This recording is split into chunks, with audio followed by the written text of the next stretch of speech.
RSTP News, na sua rádio de São Tomé e Príncipe. Vamos então retomar aqui a nossa segunda parte do programa, aqui com análise de outros assuntos. Para já, Adélcio Costa, começo consigo.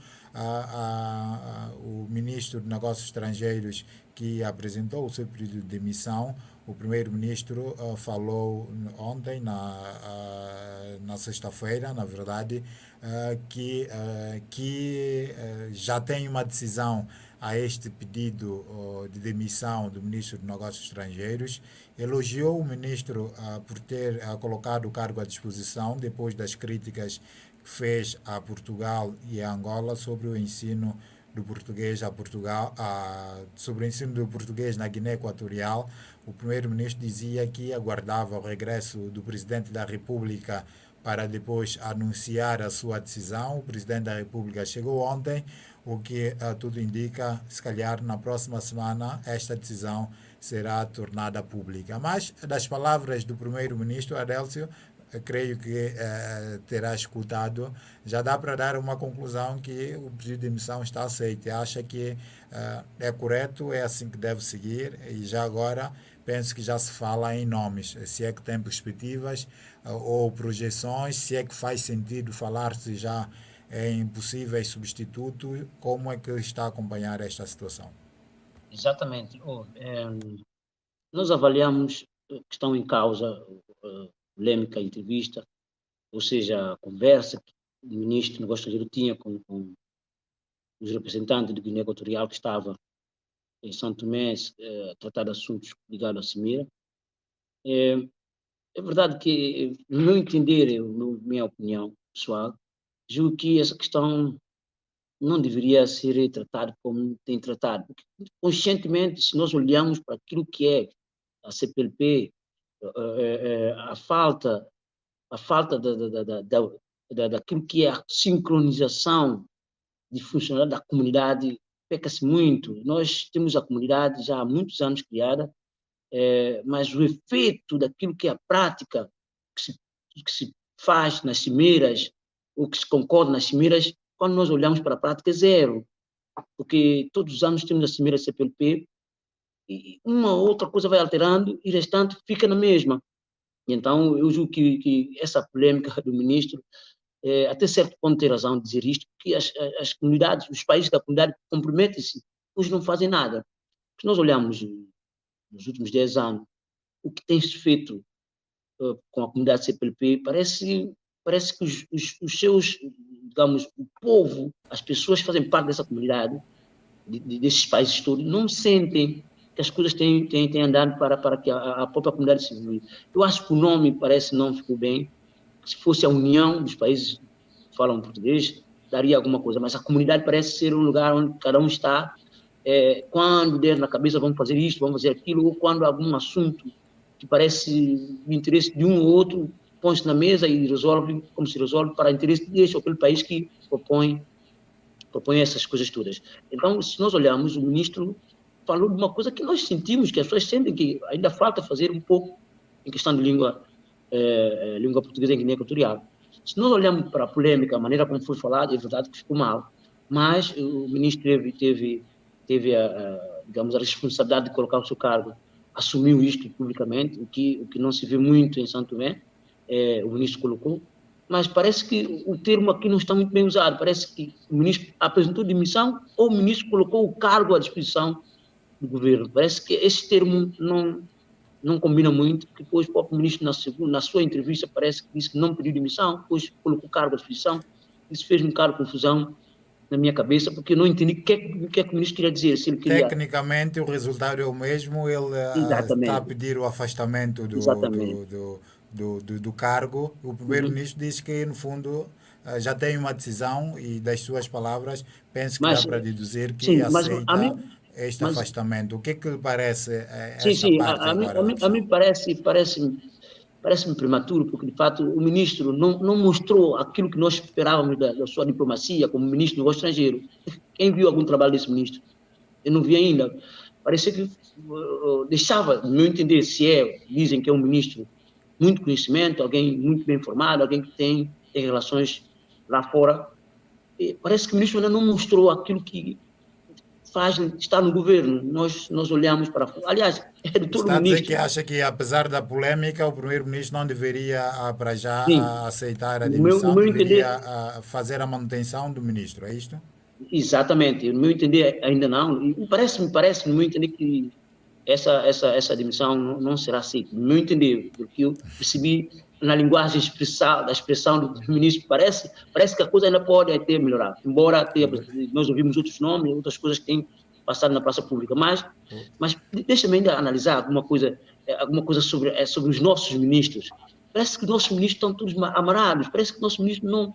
Ninguém fala, parece que não há um ministro que parece que faz algo para além daquilo que seja da sua própria autoria, da sua consciência. Parece que os ministros estão todos fechados no seu gabinete e parece que os ministros não estão a dar uns passos. E esse ministro em causa é alguém que nós conhecemos em Santo Tomé, é um homem muito dinâmico, alguém que já liderou várias organizações internacionais. Parece-me que o ministro está ali, dá-me a sensação que o ministro está a perder dinheiro. Parece que está ali no ministério com ar de quem. Até alguém que diz, parece que o homem aproveitou isso para pedir sua admissão, se calhar está ali preso, não está a dar aquilo que queria dar. Parece que é essa sensação no meio das conversas na Obrigado, praça pública. Mas, obrigado, só Adelson. para Para concluir mesmo, concluir, por dizer o quê? favor. Só dizer o quê? Dizer que é preciso que nós contextualizamos aquilo que está a passar com essa pedido de demissão. Isso é muito importante nós, para mais além, percebemos o que vai acontecer futuramente com os membros do governo, porque, de fato, há coisas que nós também sentimos que precisa ser demonstrado nessa governação, a partir de cada ministro, em forma de agir, em forma de fazer as coisas na atual governação. Obrigado, Adelso Costa. Ficamos aqui com a sua leitura.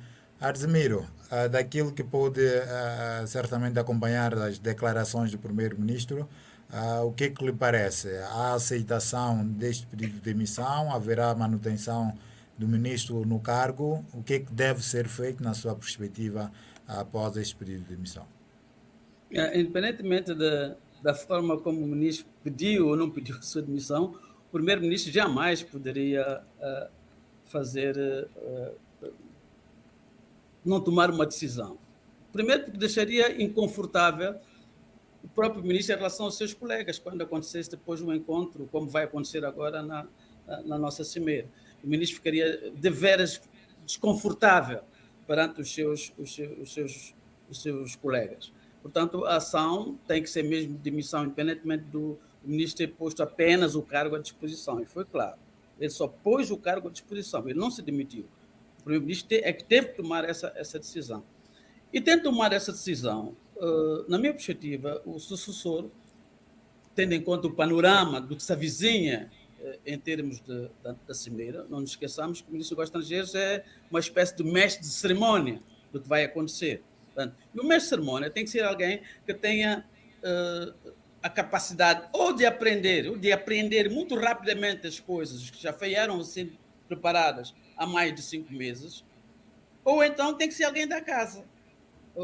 Porque não acredito que haja alguém com capacidade suficiente para aprender tudo o que já foi feito e assumir esse cargo de cerimonial, digamos, de chefe do cerimonial que vai acontecer. Acredito que o primeiro-ministro vai encontrar uma substituição interna. Ou um ministro vai assumir a pasta, vai por adição à sua jurisdição, na sua área de função, ou encontrará no seio do Ministério dos Negócios Estrangeiros alguém com capacidade para o fazer. E fala-se muito de um jovem, pode ser que esteja a especular, mas eu viria com bons olhos. O Esterlino é um indivíduo que tem muita vivência na área de diplomacia, embora ainda não seja diplomata de carreira, acho que ele nunca foi embaixador, mas tem muitos contatos, tem muitas intervenções em várias estruturas dos negócios estrangeiros. Ele tem feito muita reunião, muita apreciação dos dossiês externos, de tal forma que não me admiraria nada que o nome dele fosse o que viesse a ser mais digamos, ponderado para ocupar essa missão. No entanto, não se pode, de maneira nenhuma, pôr de parte a possibilidade do primeiro-ministro encontrar uma figura mais além, para além desse conjunto de que parece ser hermeticamente os escolhidos. Não sei, eu quero dizer, entre aspas, gente do ADI ou ligado à coligação MCI-PUNE-ADI. Por que digo isso? Porque a governação tem sido de tal maneira tão fechada e tão adjetivada de má administração, e é a hora de sair o Adelso com mais uma acha, com medo, ao ponto de o primeiro-ministro, até pelas suas características de forma como ele faz a governação, ofuscar o aparecimento e o trabalho dos seus ministros, não me admira nada que, para dar um ar de graça, ele vá tentar encontrar alguém fora desse círculo de político que está ligado ao governo. Não me admira nada que apareça uma pessoa aí fora desse contexto político-governamental para ocupar essa vaga. Mas acredito que a grande chance de percentagem para ocupar o lugar seja alguém que já tenha algum conhecimento do que vem se trabalhando para a grande tarefa, que a nível de negócios estrangeiros não é senão a cimeira da CPLP. Obrigado, Arzimiro dos Prazeres, também com esta análise. Carlos Semedo, na semana passada já víamos falando sobre esta situação e deixou claro que a única saída era mesmo colocar o cargo à disposição ou demitir-se. O primeiro-ministro, das declarações do primeiro-ministro, o que deduz? É mesmo a única saída, terá de aceitar, e o que se for o caso, o que perspectiva para o Ministério dos Negócios Estrangeiros, tendo em conta, sobretudo, a cimeira da CPLP, que está aqui já à porta? Sim, como já falávamos na semana passada, não há outra solução, não há outra saída. Como diz Arzimiro, não é só uma questão de ele ficar desconfortável, é uma questão de ele ter proferido expressões que colocam a diplomacia portuguesa e a angolana em muito mau contexto. Estas palavras, o ministro tem que ser responsável e responsabilizado. Portanto, ele criou, de facto, um atrito nas esferas diplomáticas, como o Arzimiro muito bem diz, que não leva só ao desconforto, leva mesmo porque a crítica foi muito direta. Bom, Josimar, eu concordo com o que o ministro disse. A cooperação portuguesa não é mais do que uma disfarçada arrogância colonialista que pretende dizer aos países o que é que Portugal entende que eles devem fazer.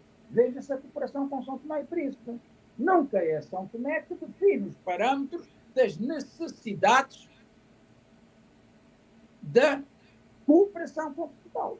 Ora, a Guiné Equatorial leva a duas situações incríveis. Eu estou a falar agora da perspectiva portuguesa. É que, quer se queira, quer não, o Biang tem um regime antidemocrático contrário ao Portugal. E é o ministro dos Negócios Estrangeiros, Paulo Porta, recordem, era um opositor declaradíssimo à colocação sequer da Guiné Equatorial como observador na CPLP. É um frete político e económico que fazem àquela região e àquele ditador. Isso não tenham dúvidas. Não. Você sabe que eu não tenho medo das palavras, que eu não dependo de nenhum deles. Por isso, o que o ministro disse, Josimar, eu concordo com esse ministro. Veja-se o exemplo de São Tomé, não precisamos ir à Guiné Equatorial. E os exemplos de outros países que eu não conheço. Bom, agora, o que o ministro disse, não devia ter dito, ele é ministro, eu não sou ministro, posso dizer. Agora, Josimar, quanto à figura de substituição, eu concordo com o que diz Arzimiro, ou é uma pessoa da casa com conhecimento do dossiê, que tenha acompanhado muito de perto o ministro, e conhece o perfil internacional e a formação do jovem, é um pouco jovem, Estrelina, um homem diplomático, assume a diplomacia, respira a diplomacia, poderá ser uma boa figura. Qualquer figura externa, mas sabe, Arzimiro, vocês podem não aceitar as minhas palavras, mas eu digo com toda a convicção. Porque é que não é Patrícia? Patrícia é o melhor ministro dos negócios estrangeiros que São Tomé teve até agora. veja-se o número de viagens, o número de países, ele até sabe como é que é o protocolo cerrado, que ele foi fazer pacto em Inglaterra, na coroação do rei. Portanto, Patrício conhece a escola toda. Por isso, Josimar, para responder à sua pergunta, acho que ninguém melhor do que o próprio Patrício para assumir, já que ele é chefe de governo, ele é primeiro-ministro, ele é chefe do Estado, ele é presidente da Assembleia, também seja ministro dos Negócios Estrangeiros. Quer surpreender alguém especial? Fale connosco. Somos a Love Delivery. Tratamos de tudo ao seu gosto. Somos especialistas na entrega de amor e partilha de sorrisos. Visite-nos em lovedelivery.pt para mais informações. Esperamos por si. RSTP News, na sua rádio de São Tomé e Príncipe.